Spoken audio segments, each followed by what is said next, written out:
barakatuh, Allahu Akbar. Mga kaibigan, kumbaga po sa Quadcom yan. Yan po ay parang, have you taken your oath?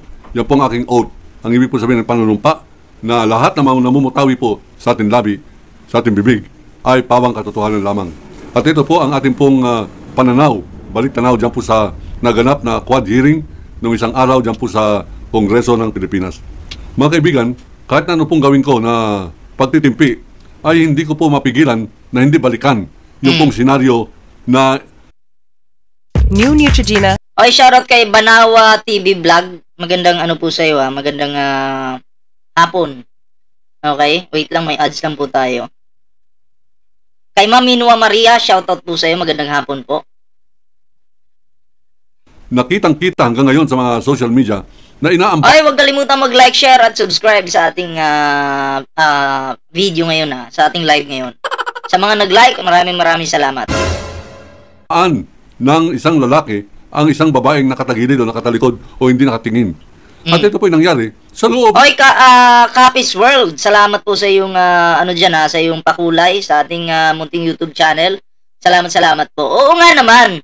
Si Dilima nakatalikod, hindi nakatingin. Aambahan mo. Traitor ka talaga. Oo, Juliet Sunakawa, shout out. Oh. Ang tawag doon ay katraidoran. Nakatalikod yung tao, aambahan mo. 'Di ba? Kaduwagan, katraidoran ang tawag doon. Hindi katapangan ang tawag doon. Katraidoran. Oh. May matapang bang nakatalikod yung tao, babanatan mo o upakan mo? Sige nga. Ay, hindi po muna ako mag-alak sa is ngayon, Ma'am BPM Squad ang Hilita. Pass po muna ako dyan. Manood na lang muna ako ng mamaya. Tom and Jerry. Joy Abad. Kongreso? Jody Abad, shoutout ng Kongreso, sa Quadcom hearing pa. Kitang-kita na napakarami, mga kaibigan. At yun. Ay, salamat po Salamat kay Jos Jenny Borgos. Maraming salamat po sa iyong pakape. Ayan, maraming salamat po At yun na nga, paglabas ko mamaya, ako'y magkakape din. Nasa utak ko talaga magkape ngayon. Salamat po Helen Alcera, shout out. Salamat po. Nagamba, hindi basta butangero, hindi basta sanggano, hindi basta bastos, walang ya. Ang nagamba ay dating Pangulo ng Republika ng Pilipinas. Kitang-kita ng kanyang akmang susuntukin. Itong si Laila de Lima. Senator Laila de Lima. Ano pong kamalian yan? Lahat ng klaseng kamalian ay mali. Diyan po sa demonyo na si Duterte. Pati po tayo ay napapagamit na ng komisan ng mga malalaswang salita sapagkat wala ka makukuhang refresh lang mas grabe pang pananalita na angkop sa kahayupan. Refresh lang po natin. Nangyari. Bakit ganun, ha? Bakit ganun yung ating video? Isang mapagpalayang araw po sa atin. Wait lang po. Ano po ibig sabihin yan? Pang-insulto sa lahat ng senador, pang-insulto sa lahat ng general, pang-insulto sa lahat ng Pilipino, lahat ng kalalakihan ng sasabing sila ay bumoto kay Duterte, sila ay tahimik ngayon kay Duterte, sila ay maariglo kay Duterte. Mali po yan, mukhang may sira na po talaga ang kultura ng Pilipino. At nung kanyang hambalusin o akmang hambalusin ng Metropono, si Trillanes, nagpapakita po na talagang terorista, nananakot, talagang barako. Itong binabaing unggoy ng pangalan ni Digong Duterte. Grabe naman yung binabaing unggoy. Ha? Sobra naman yata yun. Iiyak yung mga ano niyan. Iiyak yung mga bubong dutain yan. Okay lang na supporters tulad ni Carbonell, hindi sinipot ni Duterte. O nga, natakot nga. Natakot si Digong. Akala ko kasi matapang no? So, napatunayan po natin na duwag pala. Okay? Matapang lang po. Sabi ko nga sa inyo, ang mga Duterte, matapang lang po kung patraidor. Yan mo si Dilima, aambahan niya, nakatalikod yung tao, babae pa yan Pero kung tutuusin, ito isipin po natin, kung si Dilima versus Duterte, mag-away talaga, harap-harapan, kawawa po si Digong. Hindi po yan mga kaporma. Pag yung sports lang ha. Boxing silang dalawa. Ay wala. Kawawa po si Digong. Kasi hirap na po maglakad eh. Matanda na. At kumanda kayo. Nakahanda na kami. Tulog na nga yung iba eh. Diba? Dahil sa paghahanda, natulog na yung iba. Diba? Anong paghahandaan namin? Yung katangahan ng mga dutae? Mga kaibigan, hindi po tayo nagnanais na maging violente. Pero pag ganito, ang nakikita mo, gusto mong dikdikin, gusto mong pumunta sa Quadcom at kalbuhin. Magmukhang Huwag naman. Grabe naman yung kakalbuhin. Pangit naman kung kakalbuhin mo. na siyang maitim na nagutom na Bato de la Rosa. Kalbuhin na yan. Okay, salamat po sa 915 na likes natin dyan. Ganun pa man, ang ating pong pinagtataka... may tanong dito, May isang tanga na nagtanong, sasagutin po natin ha. Ipipin ko. Sabi niya, adik ka ba boss? Dahil ganyan din ako magsalita. Katulad mo. Oo, adik ako. Adik ako sa pambababoy sa inyo. Oo, adik ako sa pangwawalang hiya. Ako ang adik. Pinaka-adik dito sa mundong ito. Kaya kung gusto nyo maging adik katulad ko, gagawin ko kayong estudyante ko. Ano na? Klaro yan ha? Alam nyo naman na nambababoy tayo dito. Diyan ako na-addict. My God, I hate you. Klaro yan ha? Si BBM, pansin nyo. Ipipin ko ha. Si BBM, pansin nyo sa press con para may nakain na maanghang.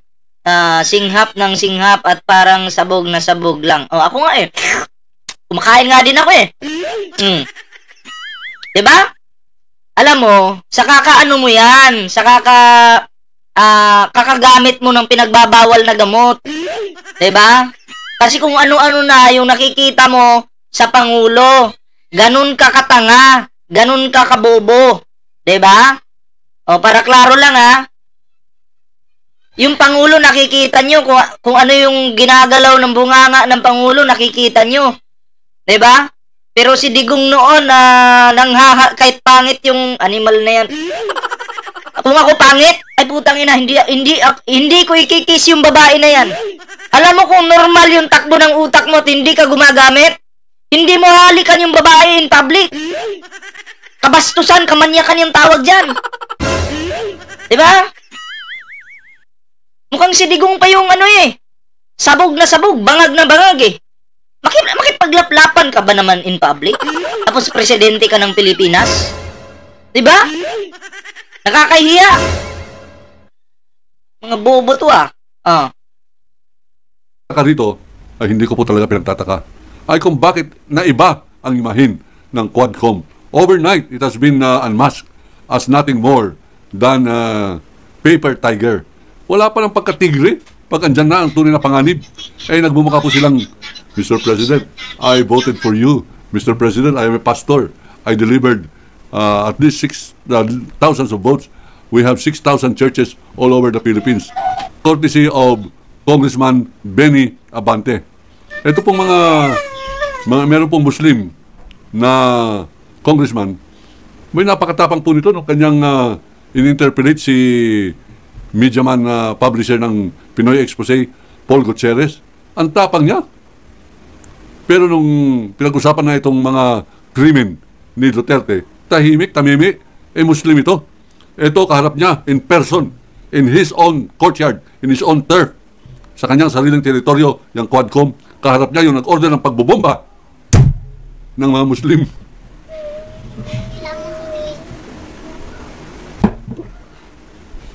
Wala siya nagawa. Mga kaibigan, pinakita ni Duterte ang kanya pong kabangisan sa harap ng mga congressmen. Pinakita niyang siya ay terorista, pinakita niyang siya ay barumbado, pinakita niyang siya ay walang hiya, na hindi ko po minumura. Sinabi niya na siya raw ay walang hiya. Sabi niya sa Senado, Ito talaga ako eh. Talagang walang hiya ako. Talagang bastos ako kahit sinong kaharap ko. Subukin Bastos. mo maging walang hiya sa harapan ko. Dudunggulin ko yung Ulitin natin anong sabi ni Carbonell. walang hiya sa harapan ko. Ito. Balik natin ha. Makinig kayo, Didi Shits ha. Pakinggan nyo to. Ito talaga ako eh. Talagang walang hiya ako. Talagang bastos ako kahit sinong kaharap ko. Subukin mo maging walang hiya sa harapan ko. Dudunggulin ko yung nguso mong akala mo eh paanang usa. Sabi ni Shy Adventures. Babasahin ko ha, sabi ni Shy Adventures. Pukpuk ito sa lugar nila eh. Sabi niya, count on me, pero kawawa ka sa vlog mo. Wala ka pang sahod. Wala pa talagang sahod. Kasi hindi pating sahod ngayon. 25 pa sahod. Ang bobo mo. Sipain kita eh. Alam mo yung pagmumukha mo? Hahawakan ko yung mukha mo. Iumpog ko sa itlog ng tatay mo. Tatanga-tanga ka pala eh. Sino bang vlogger ngayon dito? O nagbablog na sumahod na? Natural, wala pa. 'Di ba? Kasi wala pa naman talagang sahod. Huwag kang tatanga-tanga dyan ha. Baka mamaya sipain kita dyan. Hindi naman po tayo kagwapuhan, pero napakapangit na tao to. Ang ugali napakapangit. At ang kanyang pinagmamalakit, pinapanakot ay impyerno, na sila ang presidente ng impyerno. Diyan na kayo tumira sa impyerno. Ayoko pumunta yan. Hindi aircon. Mga kaibigan, ang ating pong Ay, salamat po sa 973 likes natin dyan. Sa mga nag-like natin video ngayon, maraming salamat po. tatakhan dito at kinalulungkot ay yung pong pagkakatsope ng Quadcom. Hindi po dahil sa wala silang issue, hindi dahil sa wala silang talino, kundi dahil sa sila ay nagbistulang biktima ng terorismo ni Digong Duterte. Yan po ang tunay na dahilan kung bakit nagtatapang-tapangan si Duterte, sapagkat nakita niya, epektibo ang manakot ng Pilipino. Sapagkat ang tingin niya, ang Pilipino ay duwag, ang Pilipino ay bahagang buntot, ang tingin niya, ang Pilipino ay hindi po malaya, ang tingin niya, ang Pilipino ay korap, ang Pilipino ay walang dangal. Yun, walang dangal, na ipaglaban ang kanyang dangal. Honorable congressman ka, sa harap mo, gaganunin ka. Yung ibang tao, contempt. Mr. Chairman, Mr. President, I cite so-and-so in contempt. Ang tapang-tapang nyo na rin pag babae. Alice Go in contempt, Garma in contempt, kung sino-sino. Yung pagbababuyin sila ni Duterte, sinabi lamang sa kanya, Mr. President, ni Congresswoman Arlene Brosas. Bakit? Yun nga yung tanong ng karamihan eh. Presidente pa ba siya? Di na naman siya presidente eh. Bakit Mr. President? Ha? Do you have the statistics on how many were killed in 2019 when you owned up the responsibility and sabi nyo, you take full responsibility for all the deaths and for all the EGKs that happened? Can you look them in the eyes now? Do you have the number of those you have the police has victimized? Abay, sabi niya eh, I did not bring the statistics here. Why? I'll ask you a question. Where were you the other day at 4 o'clock? Bawal po yan. Ikaw ay hindi dapat magtanong pag ikaw ay resource person. Oo. Hindi ka na presidente, unggoy. Hindi na presidente ito eh. Bakit? Sabat ng sabat eh. Dapat pa mga ganun. Pag nawarningan ka na, isa, dalawa. Shoutout muna kay Vincent Sindana. Pag nawarningan ka na, no? Pag nawarningan ka na, dapat sumunod ka. Oo. Sumunod ka. Ang tanda mo na, inutil ka pa eh. Ha? Dapat matutukan sumunod. O bawal ha, bawal sumagot kasi bawal magtanong kasi resource person ka. And then inulit-ulit mo, nakalima ka na, naka-anim ka na. O, ano pa ibig sabihin yan? Contempt na dapat yun, di ba? Oo, dapat ganun. Kaya sa next hearing, dapat ganun. Dapat may pangil. Diba? Kaya ikaw, Rukawa Jazz, pag umpugin ko pa kayo ng tatay mo eh. Gusto mo? Sapukin ko yung pagmumukha niyong dalawa eh. Diba? Anong gusto nyo? Bobo kayo. Hindi nyo lang matanggap na inutil na yung tatay ninyo.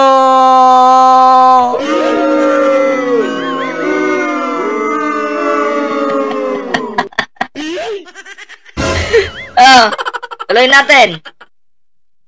Mr. President pa kayo. Mr. Unggoy, dapat ang tawag nyo riyan. Bakit? Sapagkat mukhang unggoy. Pakalatin nyo to para umabot sa kanya. At huntingin niya si Waldy Carbonell, nagsabing mukha siyang unggoy. Hindi po ako nag-invento niyan. Ito pong libro ko.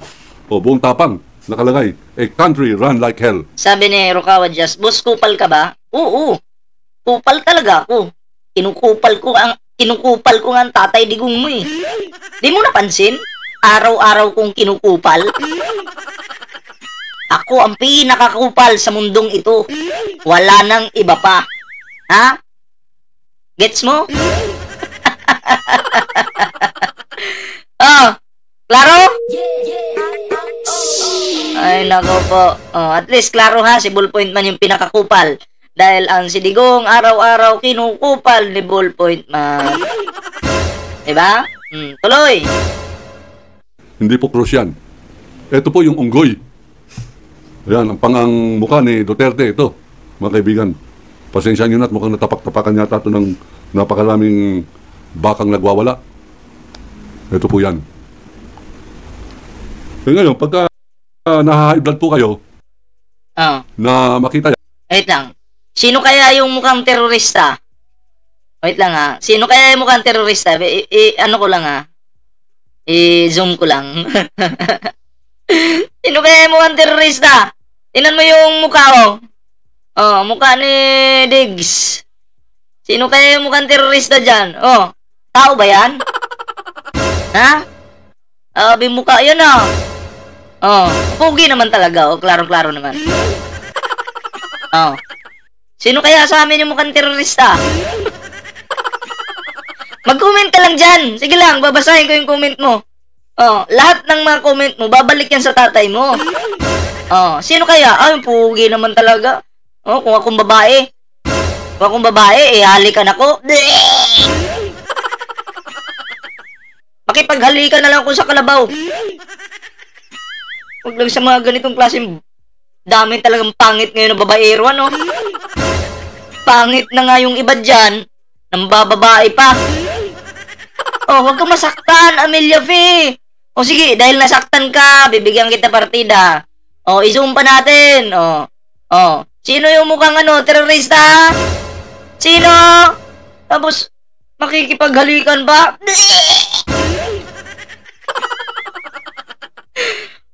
Alam niyo, sa pogi kong ito, wala kayong magagawa. Ang papangit nyo, nagmana kayo sa tatay nyo. Ha? Nakikita nyo yan? Ikumpara nyo naman yung mukha ko sa mukha ng tatay nyo.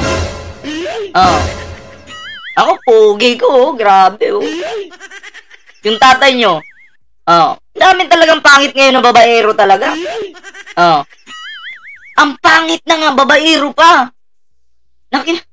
Yung iba nakikipaghalikan pa in public. Ha? Manalamin ka nga.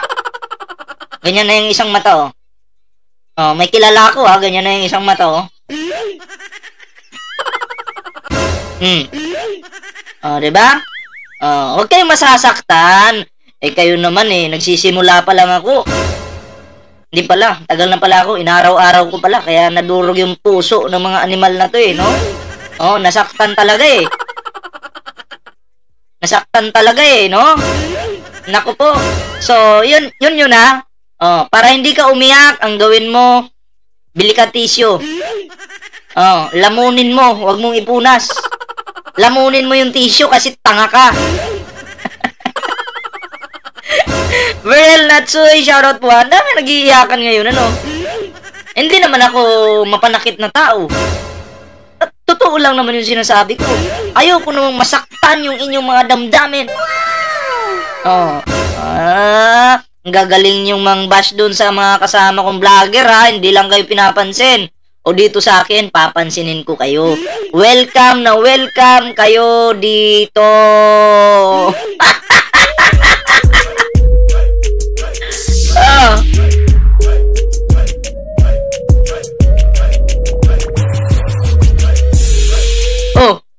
Sabi ni Venus, pinakapugi yan sa lahat ng unggoy. Totoo! Sa lahat ng unggoy. May katabi din ako ditong unggoy. Totoo yan. Ha? Huwag niyo lalaitin yung tatay niyo. Ay, naku po. Oh, huwag niyo lalaitin yung tatay niyo. Ayun naman eh, tatay niyo yan oh. Tatawagin niyo pang unggoy. Oh, tatago ko na ha kasi may mga nasusuka na oh. Oh. 'Di ba? Libro 'yon, libro. Oh, libro. Ano pa? Sige, mag-comment lang kayo diyan. Basher! Pasok! Pasok, Basher! Meron pa ba?